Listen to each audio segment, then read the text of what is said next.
Hello guys, welcome to my channel. Last session के अंदर हमने टेक्निक्स की बात करी थी।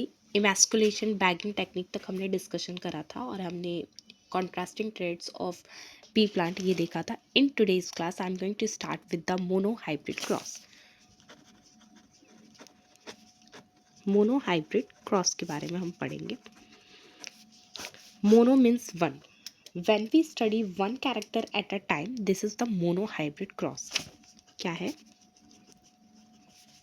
When we study one character at a time, ये है मोनो हाइब्रिड क्रॉस। तो ये जो क्रॉस है मेंडल सर ने करा था।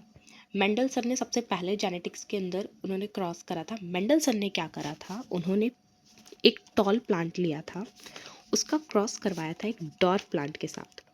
तो मेंडल सर ने सिर्फ और सिर्फ फिनोटाइप देखा था कि उसका अपीयरेंस क्या है। उन्होंने जीनोटिपिक रेशियो वगैरह कुछ भी नहीं देखा था कि प्लांट्स का क्या जीनोटाइप है। तो उन्होंने जब टॉल प्लांट को डॉर्फ प्लांट से करवाया क्रॉस, तो उनको जो F1 जेनरेशन मिली वो मिली टॉल। तो उन्होंने इसके बेसिस पे उन्होंने कंक्लूज़न दे दिया कि जब भी हम टॉल प्लांट को डॉर्फ प्लांट से करवाते हैं तो जो प्रोजेनी आती है वो अपने किसी एक पैरेंट की तरह दिखाई देती है, और वो पैरेंट क्या होता है, वो डोमिनेंट पैरेंट पे जाती है। ठीक है, तो उन्होंने ये कंक्लूज़न दे दिया। बट रियलिस्टिक क्या था कि कैपिटल टी था एंड स्मॉल टी था, एंड जो प्रोजेनी आई थी उनकी वो कैपिटल टी स्मॉल टी थी। हेटेरोजाइगस टॉल था वो। ठीक है, फिर मेंडलसन ने क्या करा, ठीक है, उन्होंने फिर क्या करा था, सेल्फिंग करवाई थी इस प्लांट की। Capital T small T, capital T small T, ये रियल में था। बट उन्होंने क्या करवाया था, उन्होंने मेंडल ने क्या करवाया था, मेंडलसन ने करवाया था टॉल प्लांट को क्रॉस करवाया था टॉल प्लांट से। तो जो F2 जेनरेशन मेंडल सर को देखने को मिली, दैट इज टॉल भी था एंड डॉर्फ भी था। तो फिर उन्होंने F2 जेनरेशन के बेसिस पे ये कंक्लूज़न दे दिया कि जो कैरेक्टर F1 जेनरेशन में नहीं आई है वो कैरेक्टर F2 जेनरेशन में आई। मतलब कि वहाँ पे डॉर्फ प्लांट नहीं आई थी प्रोजेनी में, तो यहाँ पे dwarf plant I. But realistic क्या था, रियलिस्टिक ये था कि कैपिटल टी भी आया था and capital T small T भी था, और डॉर्फ का स्मॉल टी था। बट उन्होंने ये भी कहा था किसी भी there is no mixing and blending, कोई मिक्सिंग और ब्लेंडिंग नहीं हुई थी। नो मिक्सिंग एंड ब्लेंडिंग, ये नहीं हुई थी। ठीक है, बट रियल में क्या था, रियल में तो ये हुआ ना, अगर हम एक कैपिटल टी स्मॉल टी को कैपिटल टी स्मॉल टी से करवाएं तो capital T capital T capital T small T capital T small T and small T. उन्होंने तो ये बोला था कि जब भी हम क्या करें, क्रॉस करवाते हैं टॉल प्लांट को डॉर्फ प्लांट के साथ, तो वो हमेशा अपने डोमिनेंट पैरेंट की तरह प्रोजेनी दिखाई पड़ती है। बट यहाँ पे जो उन्होंने F2 जेनरेशन पे वो चीज़ नहीं दिखाई दी। उन्होंने तो टॉल से करवाया, तो अकॉर्डिंग टू मेंडल टॉल आना चाहिए, बट प्लांट डॉर्फ भी आया।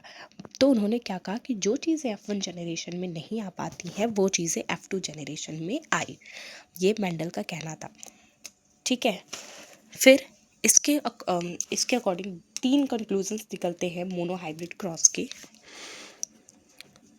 Conclusion of mono hybrid cross.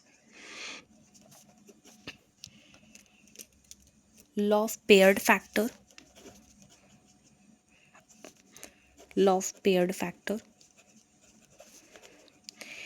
इसका मतलब क्या है कि किसी भी एक कैरेक्टर को हमें डिफाइन करने के लिए हमें पेयर्ड एलील की नीड होती है।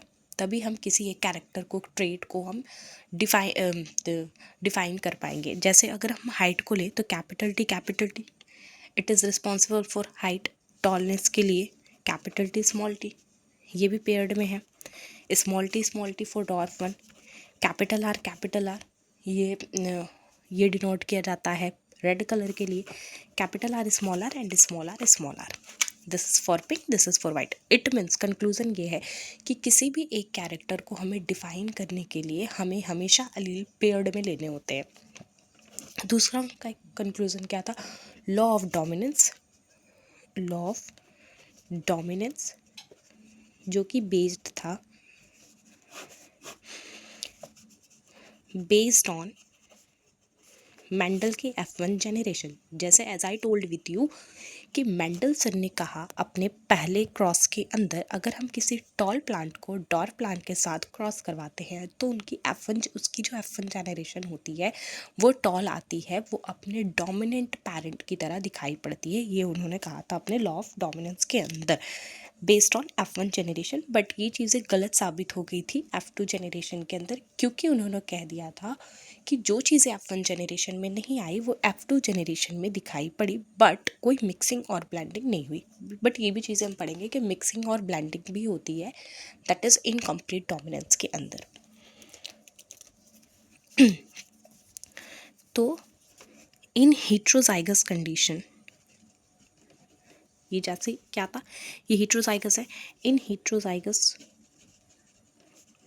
Condition capital T small t in the presence of dominant अलील, तो रेसेसिव वन अपने आप को एक्सप्रेस नहीं करता है। क्या है, इन द प्रेजेंस ऑफ डोमिनेंट अलील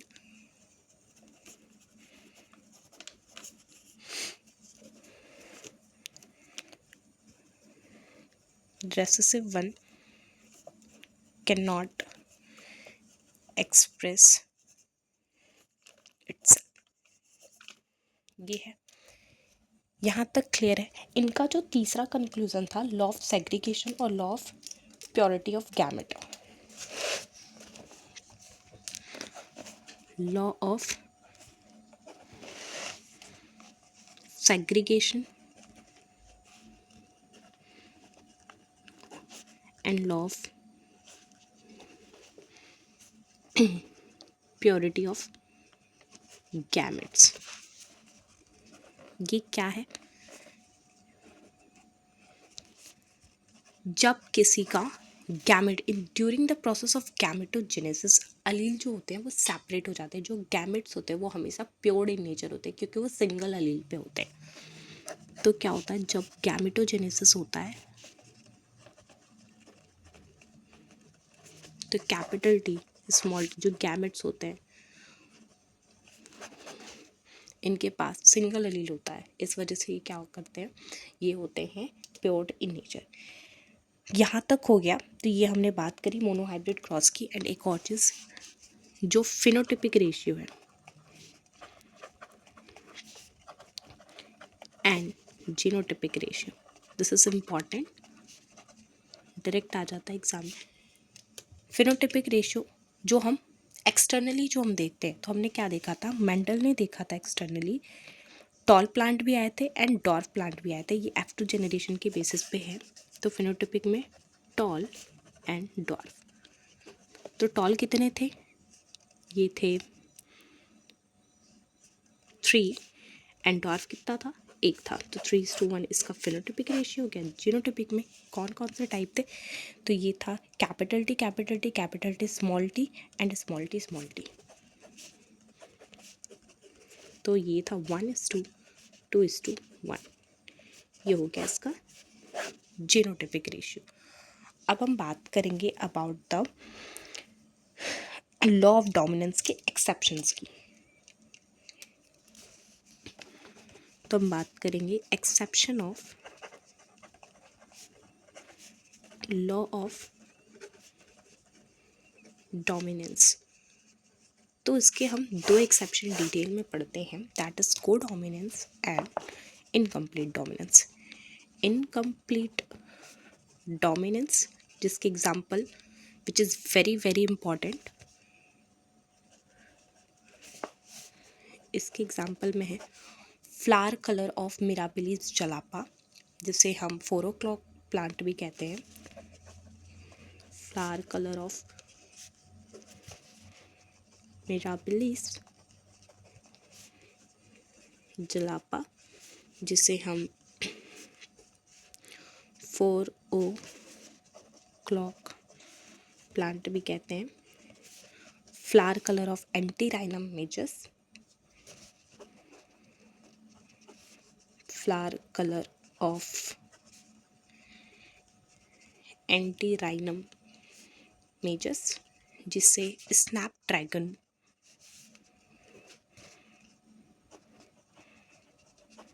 या फिर डॉग फ्लावर कहते हैं। तीसरा है feather colour of Andalusian foul,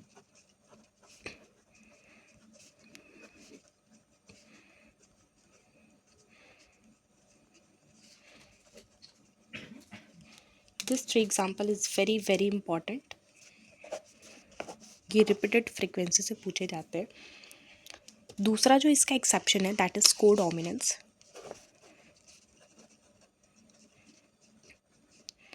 codominance के अंदर दो एग्जाम्पल है, ABO blood group,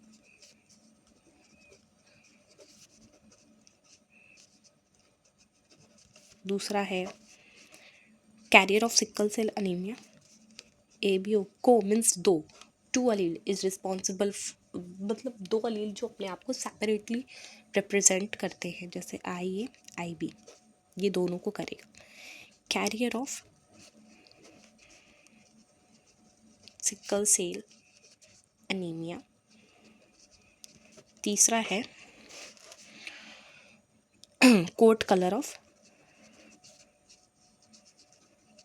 of animal, ये है। अब हम डिटेल डिस्कशन करेंगे लॉ ऑफ डोमिनेंस के एक्सेप्शन, इनकम्प्लीट डोमिनेंस के बारे में। इनकम्प्लीट डोमिनेंस के अंदर क्या होता है, अगर फॉर एग्जांपल हम 4 o'clock प्लांट के अंदर देखें, इनकम्प्लीट डोमिनेंस, इसके अंदर क्या होता है, अगर हम रेड प्लांट को, ठीक है, कैपिटल आर का क्रॉस करवाएं वाइट वन से, स्मॉल आर, ये रेड है, ये वाइट है, तो क्या मिलना चाहिए हमें मिलना चाहिए एक रेड प्लांट F1 जनरेशन में, बट ऐसा ना हो करके हमें मिलता है pink, capital R small R. It means in the presence of dominant allele recessive one भी अपने आप को रिप्रेजेंट कर रहा है, तो इन दोनों कैरेक्टर की क्या हो रही है, मिक्सिंग और ब्लेंडिंग हो रही है। ये लाइन बहुत इंपॉर्टेंट है कि in this case there is mixing and blending is present, mixing and blending is present। Actual में क्या हुआ होगा, capital R small R, small R capital R small R, ये क्या हो गया, इससे रेड आना चाहिए,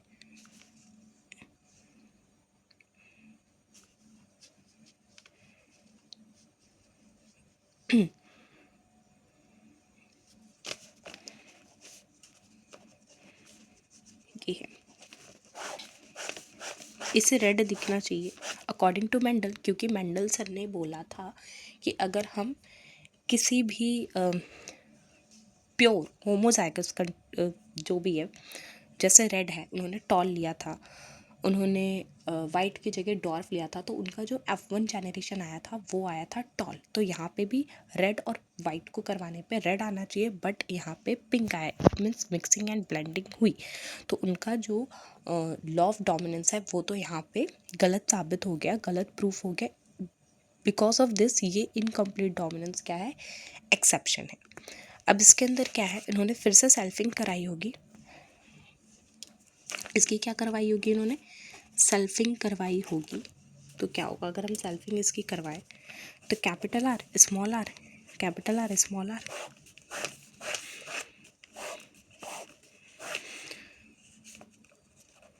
तो capital R small R, capital R small R and small R, it means क्या है, रेड पिंक एंड वाइट। तो इसका जो फिनोटिपिक रेशियो है वो क्या था, फिनोटिपिक रेशियो अगर हम बात करें तो ये है 1:2:1। इट मीन्स रेड तो एक है, दो क्या है, दो पिंक है एंड वन क्या है, वाइट है। ये है फिनोटिपिक रेशियो। जीनोटिपिक रेशियो में क्या हुआ,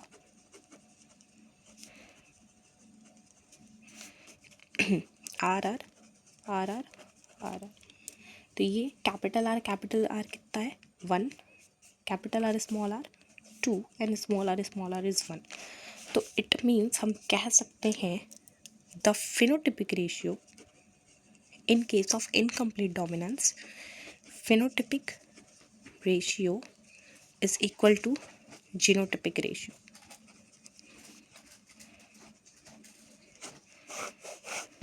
ये हो गया।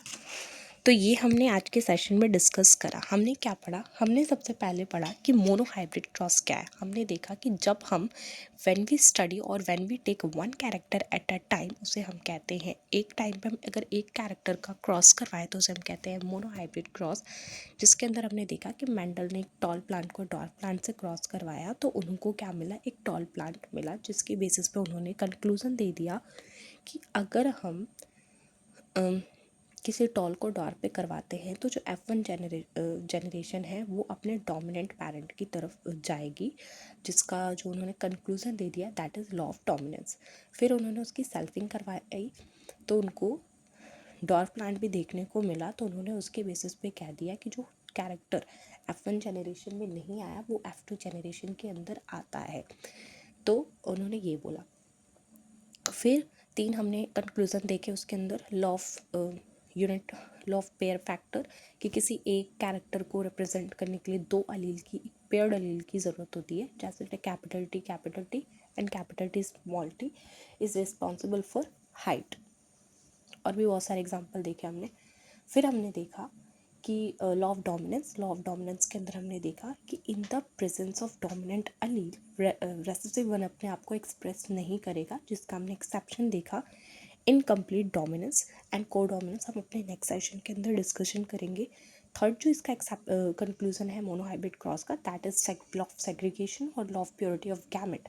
लॉ ऑफ सेग्रीगेशन, गैमेटोजेनेसिस के प्रोसेस के अंदर अलील अपने आप को सेग्रीगेट करते हैं, और इसे प्योरिटी ऑफ गैमेट क्यों कहते हैं, क्योंकि गैमेट्स हमेशा प्योर होते हैं, एक कैपिटल टी एक स्मॉल टी ऐसे प्रेजेंट होता है। ये हमने देख लिया। फिर हमने क्या डिस्कशन करा, फिनोटिपिक जीनोटिपिक रेशियो देखा। फिर हमने लॉ ऑफ डोमिनेंस के कुछ एग्जाम्पल्स को, दो एक्सेप्शन को देखा, फिर हमने उसके एग्जाम्पल्स देखे। फिर लॉ ऑफ इनकम्प्लीट डोमिनेंस को जो हमने डिटेल यहाँ पे डिस्कशन करा। It is all about of this. This is for my today's session. It will end up with this. Okay, next session के अंदर हम डिस्कशन करेंगे कोडोमिनेंस एंड वहाँ से प्रोसीड ऑन करेंगे डायहाइब्रिड क्रॉस और जो भी रिमेनिंग पार्ट है। Thank you.